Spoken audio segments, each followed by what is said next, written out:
Hello everyone, my name is Tushar Bharti. I hope you guys are doing well. So today we are going to discuss motion in a straight line. So basically आप इसको lecture 1 consider कर सकते हो. अब I will try कि मैं consistent रहूं और कंसिस्टेंटली मैं आपको चैप्टर वाइज पढ़ाता जाऊं विद क्वेश्चंस. So basically ये लेक्चर 1 है of motion in a straight line. In future I will keep on posting videos. So without any delay let's begin. So सबसे पहले what is motion and what is rest. So motion and rest क्या है, तो जब भी कोई आपसे पूछे कि मोशन और रेस्ट क्या है, तो सबसे पहले बोलो कि ये जो दोनों टर्म है ये रिलेटिव टर्म है. मैं ऐसा क्यों बोल रहा हूँ वो मैं बताऊंगा, लेकिन रिलेटिव टर्म है ये मैं बाद में बताऊंगा. लेकिन मोशन और रेस्ट है क्या, सबसे पहले लेट्स से वो देख लेते हैं. लेट्स से कि कोई भी कोऑर्डिनेट है, जैसे कि मान लो कि अगर मैं यहाँ पे एक कोऑर्डिनेट सिस्टम मान लूँ एक्स और वाई, ठीक है, और मैं t इक्वल्स टू 1 सेकेंड पे देख रहा हूँ कि ये पार्टिकल यहाँ पे है. फिर मैं t इक्वल्स टू 2 पे एक पार्टिकल या ऑब्जेक्ट को देखा ये यहाँ पे है. फिर मैं t इक्वल्स टू 3 पे देखा तो मैं देख रहा हूँ कि ये पार्टिकल घूम के इधर आ गया, यहाँ पे आ गया. ठीक है, तो मैं जब भी ओवर द टाइम देख रहा हूँ तो ये पार्टिकल अपना पोजीशन चेंज कर रहा है. इसका पोजीशन वेक्टर यहाँ था, फिर यहाँ हुआ, फिर ये यहाँ हो गया पोजीशन वेक्टर, है ना, ये यहाँ हो गया. ठीक है, तो ये over the time it is changing its position. It means कि हम कह सकते हैं कि जब भी किसी पार्टिकल का पोजीशन अगर ओवर द टाइम चेंज हो रहा हो तो हम उसको क्या बोलेंगे कि वो क्या कर रहा है, it is in motion. Right, yes.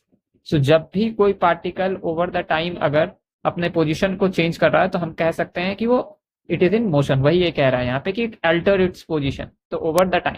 ठीक है, और सिमिलरली रेस्ट पे क्या होगा कि रेस्ट का भाई सेम एग्जांपल अगर मैं लूँ, एक कोऑर्डिनेट सिस्टम मान लेता हूँ. ठीक है, एक कोऑर्डिनेट सिस्टम मान लेता हूँ, और अगर मैं हर ओवर द टाइम बीते बीते हुए समय पे देखूँ t equals to 1, t equals to 2, t equals to 3 ऐसे करके, और मैं देख रहा हूँ कि t इक्वल्स टू 1 पे भी ये पोजीशन यही था, 2 पे भी यही है, 3 पे भी यही है, तो इट मीन्स कि टाइम बीतता चला गया बट इसका पोजीशन चेंज नहीं हुआ. इट मीन्स कि ये पार्टिकल जो है या ये ऑब्जेक्ट जो है क्या है, रेस्ट पे है. तो यहाँ पे इसका पोजीशन अल्टर नहीं होने वाला है. ठीक है, it will remain stationery, it will remain stationery. तो ये यहाँ लिखा हुआ है.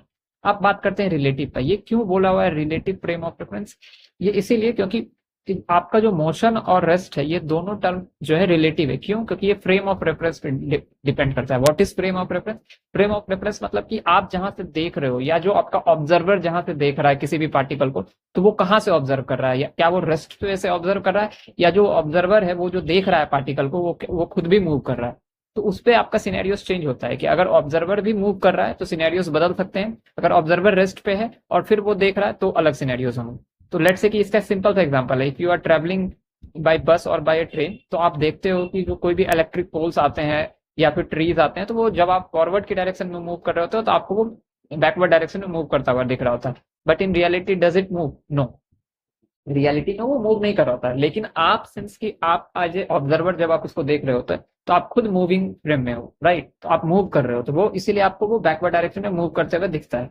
तो इसीलिए ये मोशन और रेस्ट जो है रिलेटिव टर्म है. आप अगर आप मूव कर रहे हो और तब आप उस ट्रीज को देख रहे हो तो वो आपको मूव करता हुआ पीछे की डायरेक्शन में दिख रहा है. लेकिन आप फिर वही ट्रेन से उतर के अगर आप ग्राउंड पे रेस्ट पे आ जाओ तो वो ट्री आपको स्टेशनरी दिखेगी. उस वक्त आप बोलोगे कि ये रेस्ट पे है. तो इसीलिए मोशन और रेस्ट जो है रिलेटिव टर्म. ये चीज तो क्लियर है आई होप. अब इसी मोशन को डिफाइन करने के लिए हम कुछ कुछ टर्म्स लाए, जैसे कि डिस्टेंस, डिस्प्लेसमेंट, सिमिलरली आगे हम पढ़ेंगे स्पीड, एवरेज स्पीड. तो इस तरह सबसे पहले मैं बताने वाला हूँ डिस्टेंस के बारे में कि डिस्टेंस क्या है. तो सबसे पहले आप सभी को पता होगा कि डिस्टेंस जो है वेक्टर क्वांटिटी नहीं है. Distance is a scalar quantity. तो ये आपको आई होप कि आप लोगों को पता होगा कि आप लोगों ने पढ़ा होगा वेक्टर्स में कि वेक्टर और स्केलर क्या होता है. तो आप लोगों को वेक्टर का आई होप कि आइडिया होगा. तो डिस्टेंस जो है स्केलर क्वांटिटी है. तो स्केलर क्वांटिटी मीन क्या कि ये इसके पास डायरेक्शन नहीं है. तो डिस्टेंस है क्या, फिर डिस्टेंस कुछ नहीं है. ये कह रहा है distance is the total length of path travelled by an object. It means कि कोई भी ऑब्जेक्ट का जो total length of the path है. लेट्स से कि अगर मैं मानूं कि लेट्स से कि अगर ये पार्टिकल 1 मीटर इधर चला ईस्ट में, फिर मैं कहूँ कि ये 2 मीटर चला नॉर्थ में, फिर फर्दर ये 3 मीटर चला ईस्ट में, तो हमको इसका डिस्टेंस बताना है. तो इसका डिस्टेंस क्या हो जाएगा, total length of the path. Path इसका क्या है, ए बी सी डी. तो A B plus D C plus C D is the total length. तो ए बी क्या हो गया, 1 + 2 + 3 मीटर. तो यही जो है इसका क्या हो गया, डिस्टेंस होगा. अब सिंस कि यहाँ पे मैं नहीं बोलने वाला हूँ कि नेट ये कहाँ चला, नॉर्थ में चला, साउथ में चला, ईस्ट में चला, वेस्ट में चला. क्यों, क्योंकि डिस्टेंस जो है doesn't depend upon the direction. It is irrespective of the direction. Right, irrespective of its direction. क्योंकि ये स्केलर क्वांटिटी है, तो इसको डायरेक्शन से लेना देना नहीं है, सिर्फ हमको टोटल पाथ का लेंथ बताना है। तो यहाँ पे total length of the path क्या है, तो A B plus B C plus C D, basically हमको total length of the path बताना है, यही आपका डिस्टेंस होता है। ठीक है, अब उसी के बेसिस पे एक एग्जांपल है, बहुत छोटा सा एग्जांपल है ये, ऐसा कुछ समझने लायक नहीं है, but let's see. A person walk 4 metre east and 3 metre west, what is the total distance? So it is easy question, right? अगर मान लेते हैं मैं यहाँ से पर्सन चालू हुआ है, ए से चालू हुआ, ए पॉइंट है जहां से वो इनिशियल पोजीशन है, वहां से वो चालू हुआ और ये 4 मीटर ईस्ट में चला। ठीक है, इसको मैं बी मान लेता हूँ। उसके बाद ये यहाँ से टर्न अराउंड हो गया, तो ये टर्न अराउंड होके ये यहाँ से ये फिर से 3 मीटर वेस्ट में चला। ठीक है, यहाँ से ये 3 मीटर वेस्ट में चला, ये सी है।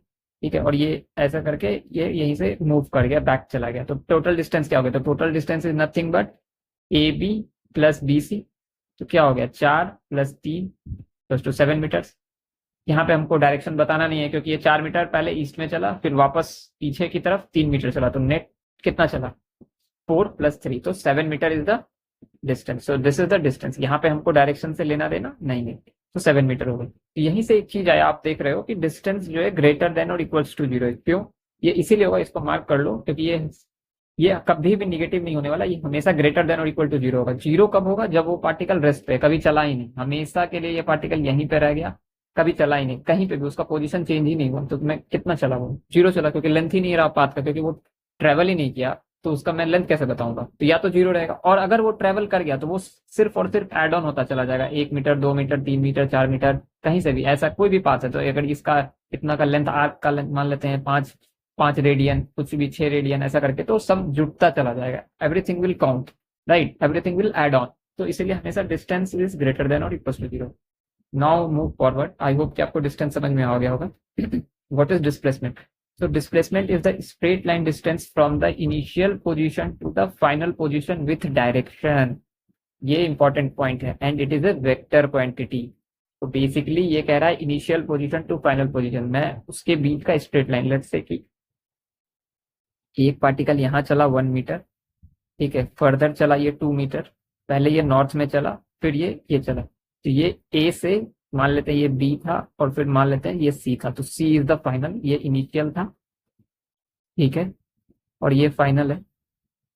ओके, अब हमको बताना है, अब मुझे बताना है कि इसका डिस्प्लेसमेंट क्या होगा। तो ये क्या कह रहा है, straight line distance from initial position to final position. तो ये इसका इनिशियल पोजीशन है, ये इसका फाइनल पोजीशन है, तो यहां से स्ट्रेट लाइन, तो this is a straight line, so this A C is a displacement. यही कह रहा है, ए सी इज ए डिस्प्लेसमेंट। जो भी आपका इनिशियल पोजीशन होगा और फाइनल पोजीशन होगा, उसके बीच में अगर आप स्ट्रेट लाइन खींच देते हो, तो वही आपको डिस्प्लेसमेंट बताएगा। This AC is a displacement. It is not dependent on this path AB BC. No, this is the AC is the displacement. That's it. तो AC आपका डिस्प्लेसमेंट होगा। तो AC क्या होगा? तो अगर ये राइट एंगल ट्रायंगल है, AB नॉर्थ फिर BC ईस्ट में चला, तो ये कितना हो गया, राइट एंगल ट्रायंगल है, तो √2² प्लस ऑफ 1² तो √5 आ गया। ठीक है, तो ये AC आपका √5 मीटर आ गया। तो ये √5 मीटर चला। डायरेक्शन बताना है, तो ये आप थीटा निकाल सकते हो यहाँ पे, डायरेक्शन इसका बताना है। तो वेक्टर में आपने पढ़ा होगा कि अगर ये AB चला फिर BC चला, तो ये AC जो वेक्टर हो गया आपका, ये हो गया ना। आई होप कि आपको समझ में आओगा। अगर आपको थोड़ा दिक्कत हो रहा है तो you should revise vector. So this is AB vector, right, पहले वो नॉर्थ में चला, देन ये ईस्ट में चला, तो AC इज द डिस्प्लेसमेंट। तो AC वेक्टर है, तो डायरेक्शन निकालना, तो ये tan थीटा निकाल दो, तो tan थीटा इक्वल टू 2/1, तो theta equals to tan inverse 2। That यही है, यही आपको डायरेक्शन दे दिए। ठीक है, तो अब ये कह रहा है, ये इतना 2 पॉइंट तो क्लियर है, first point, second point. Third point कह रहा है कैन बी पॉजिटिव, निगेटिव और 0। इसका क्या मतलब है? कैन बी पॉजिटिव, निगेटिव और 0, इसका क्या मतलब है? लेट्स से कि इसी एग्जांपल को करते हैं। 4 मीटर ईस्ट में गया और 3 मीटर वेस्ट में गया, तो डिस्प्लेसमेंट क्या होगा? इंस्टेड ऑफ डिस्टेंस आपको फाइंड करना है यहाँ पे डिस्प्लेसमेंट। तो पहले 4 मीटर ईस्ट में गया, नाउ अगेन फर्दर ये 3 मीटर वेस्ट में चला गया। ठीक है, ऐसे 4 तो इधर चला, तो 4 सिंस कि ये माइनस में चला गया, अगर मैं इसको मैं ईस्ट मान रहा हूँ, इसको वेस्ट, इसको नॉर्थ, इसको साउथ, मैं इस डायरेक्शन को प्लस मान रहा हूँ, तो इधर वाला डायरेक्शन क्या हो जाएगा? माइनस, सिंस कि ये क्या है, वेक्टर क्वांटिटी है। ठीक है, तो अगर मैं इसको 4 मान लूँ, इधर वाले को I कैप मान लूँ, तो ये इधर वाला क्या हो जाएगा? -1 I cap, because it is anti parallel now. So east is parallel, west is anti parallel of east, right. तो 4 I cap minus of 3 I cap, तो नेट कितना आएगा आई कैप। तो इसका मतलब ये नेट कितना चला, 1 मीटर चला टुवर्ड्स ईस्ट। तो अगर मैं इस वाले क्वेश्चन में सिर्फ, यहाँ तो 7 मीटर था डिस्टेंस, यहाँ पे कितना हो गया 1 metre, displacement is 1 metre towards east, क्योंकि डायरेक्शन आपको बताना होगा ना, तो नेट वो ईस्ट के डायरेक्शन में चला। ठीक है, आई होप कि आपको ये भी समझ में आया होगा। नाउ अगर मैं इसको सबसे पहले डिलीट कर देता हूँ, I am going to remove this.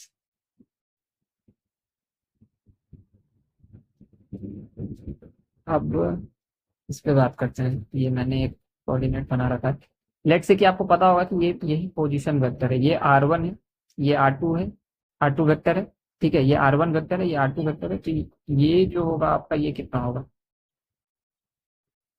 बता सकते हो। लेट से कि इसको x मान लेते हैं, ठीक है, x वेक्टर। तो r1 vector plus x vector equals to r2 vector, आप वेक्टर में पढ़े होगे, वेक्टर लॉ ऑफ एडिशन। ये r1 vector plus x vector क्या होगा, ये r2 वेक्टर हो गया। तो x वेक्टर क्या हो गया, r2 vector minus of r1 vector. तो ये क्या हो गया, r2 vector minus of r1 vector. ये मैंने बस ऐसा बताया है। तो r1 वेक्टर लेट से कि ये t इक्वल्स टू t1 पे थे, ठीक है, और मैं बोल रहा हूँ कि t2 जो है ग्रेटर देन t1 है। तो मतलब कि मान लेते हैं कि अगर ये फर्स्ट सेकंड में था, ये सेकंड पे t इक्वल्स टू 2 सेकंड पे जब मैं देखा, तो ये पोजीशन यहाँ पे आ गया, ठीक है। तो इसका डिस्प्लेसमेंट कितना हुआ, तो यही हुआ r2 vector minus of r1 vector, यही इसका डिस्प्लेसमेंट है। क्योंकि इनिशियली ये यहाँ था, फाइनली यहाँ आ गया, मैंने स्ट्रेट लाइन खींचा, तो मुझे यही वेक्टर निकालना था। तो r2 vector minus r1 vector हो गया। आई होप कि आपको क्लियर होगा।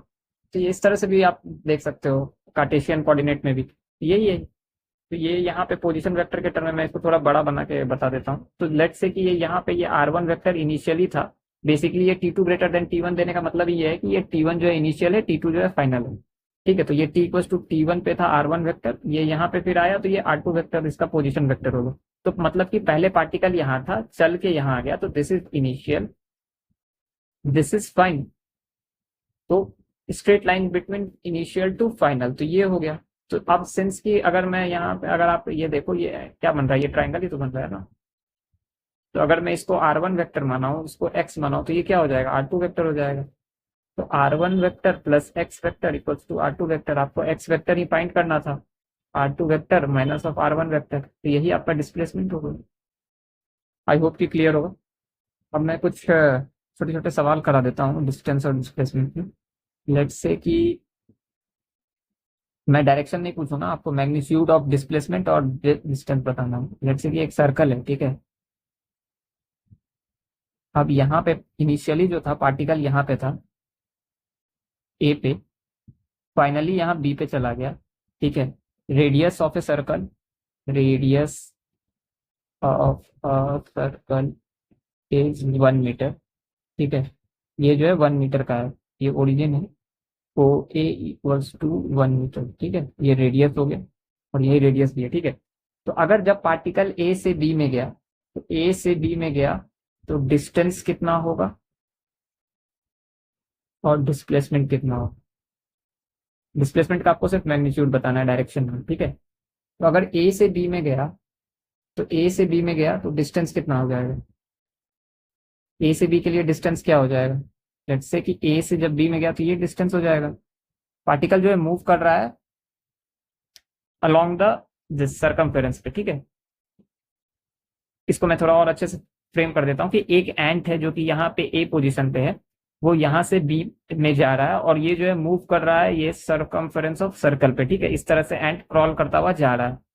अब आपको बताना है कि डिस्टेंस और डिस्प्लेसमेंट।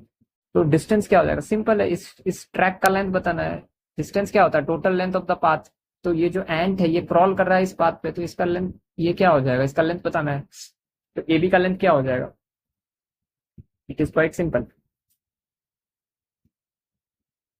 क्या होगा ए बी का लेंथ, कुछ नहीं, ये सेमी सर्कल है, क्या हो जाएगा, ये पाई आर हो जाएगा। पाई आर आ जाएगा, तो पाई इंटू 1 मीटर, तो ये क्या हो गया, पाई आ गया, ठीक है। Then what is displacement. So initially यहाँ था, इनिशियली यहाँ था, फाइनली यहाँ आ गया, ठीक है। तो इनिशियल और फाइनल के बीच में स्ट्रेट लाइन मैंने ड्रॉ किया, तो ये आ गया। डिस्प्लेसमेंट क्या आ गया, 2 metre. This diameter is going to act as a displacement, right.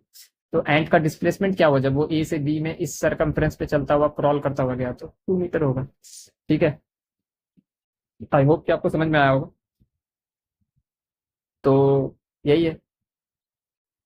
कुछ और इसमें क्वेश्चंस बनते हैं बट वो मैं फ्यूचर में लूंगा. एक मैं ये दिखा देता हूँ कि लेट से कि एक मीटर यहाँ पे है. ठीक है. Not 1 metre. 3 मीटर एक पर्सन है. 3 मीटर वो ईस्ट में चला है. 4 मीटर वो नॉर्थ में चला है. ठीक है. उसका डिस्प्लेसमेंट बताना है. यहाँ से ए से स्टार्ट किया, ये बी है, ये सी है. Person walks 3 metre east. Person walks 3 metre east and then 4 meter north. What is displacement of a person? ठीक है. ये काफी इजी क्वेश्चन है, इसमें कुछ भी नहीं करना है. 3 मीटर मैंने पहले ही दे रखा है, ये है. 4 मीटर ये है. ठीक है. तो इनिशियल यहाँ है, फाइनल यहाँ है. ठीक है. तो ये कितना आ जाएगा, ये 5 आ जाएगा. 3 4 का जो √3 इसका ये राइट एंगल ट्राइंगल बनेगा, क्योंकि ये नॉर्थ है, ये साउथ है, ये ईस्ट है, ये वेस्ट है. तो ये बोल रहा है पहले ईस्ट में गया फिर नॉर्थ में गया, राइट. ये कह रहा है ना. तो 3 मीटर और 4 मीटर, तो ये क्या, ये कितना हो जाएगा आपका, ये 5 मीटर हो जाएगा. √3² + 4² is nothing but √25. √25 is nothing but 5, right. तो ये 5 मीटर हो गया. अब इसका डायरेक्शन बताना है, तो ये कितना हो जाएगा, theta equals to tan inverse 4/3. ठीक है. ये जो थीटा होगा यही तो होगा, theta equals to tan inverse 4/3. ठीक है. ये परपेंडिकुलर हो गया, ये आपका बेस का काम करेगा, तो tan इनवर्स 4/3 हो जाएगा. तो tan इनवर्स 4/3 कितना होता है, 53 डिग्री. तो ये 53 डिग्री पे आ गया. यही है आपका एंगल. बस यही करना था. IJ के फॉर्म में भी आप बना सकते हो. पहले ये 3I गया प्लस 4J गया. यही जो है आपका क्या हो गया, ये AC वेक्टर जो हो गया आपका, ये जो AC वेक्टर है, ये AC वेक्टर, ये क्या हो गया आपका 3I प्लस 4J.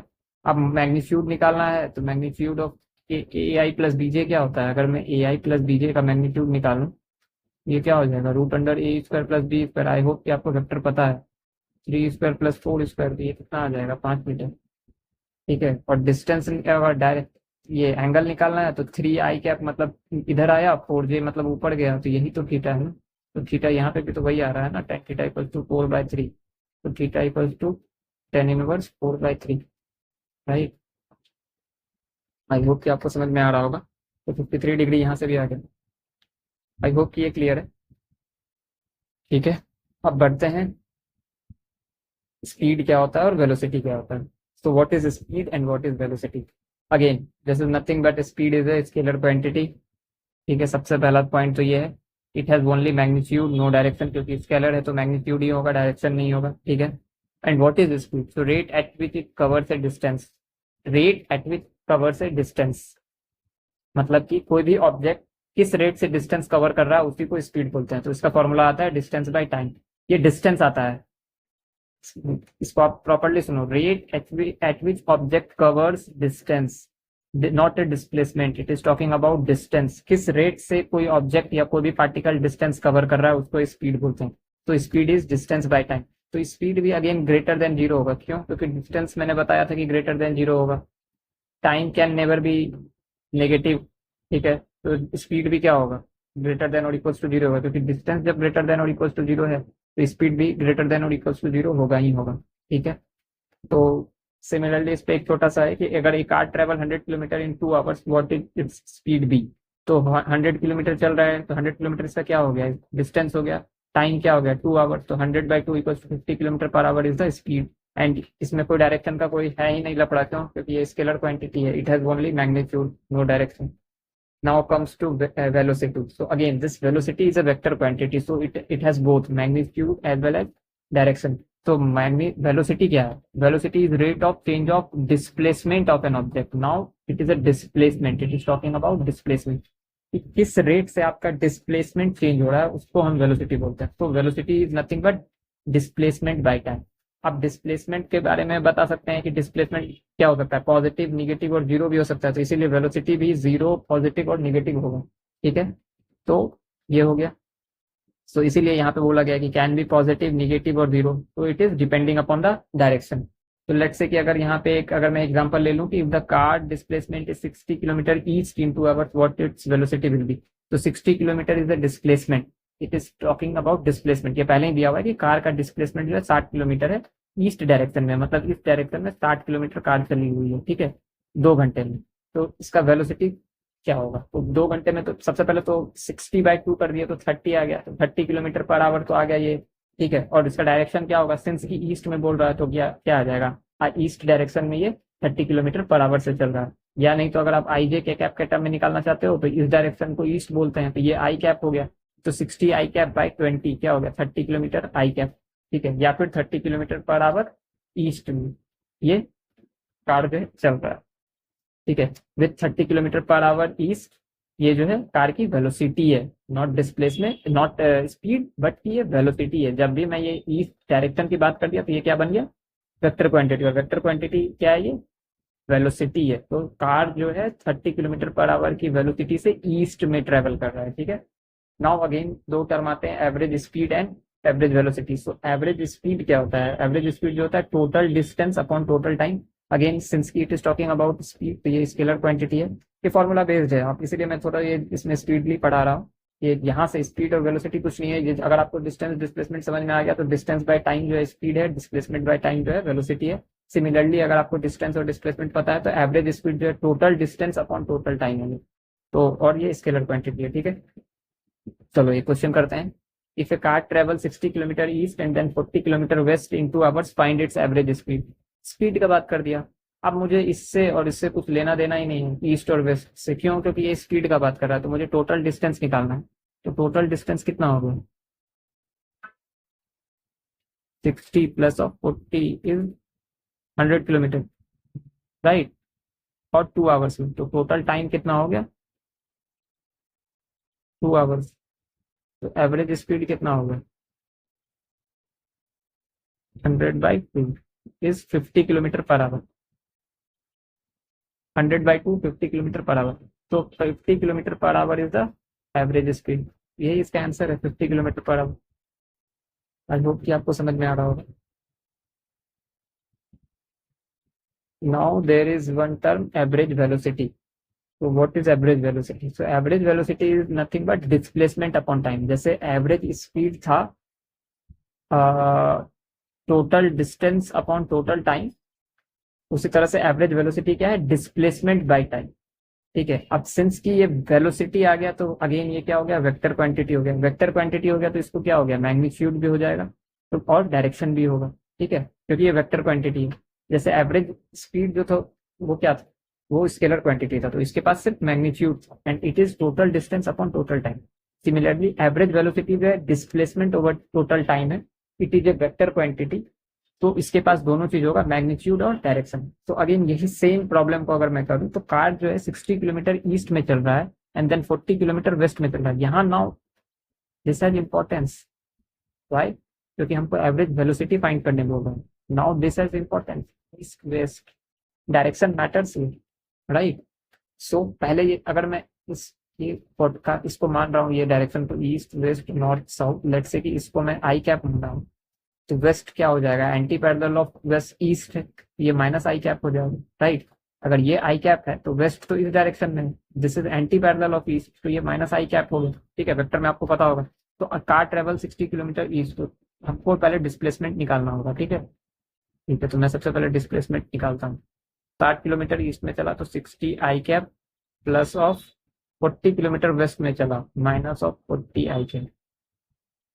तो डिस्प्लेसमेंट कितना आ गया? 20 आई कैप आ गया ना, इन 2 आवर्स। तो टोटल टाइम कितना आ गया? टोटल टाइम इन 2 आवर्स, ठीक है। तो एवरेज वेलोसिटी कितना हो जाएगा?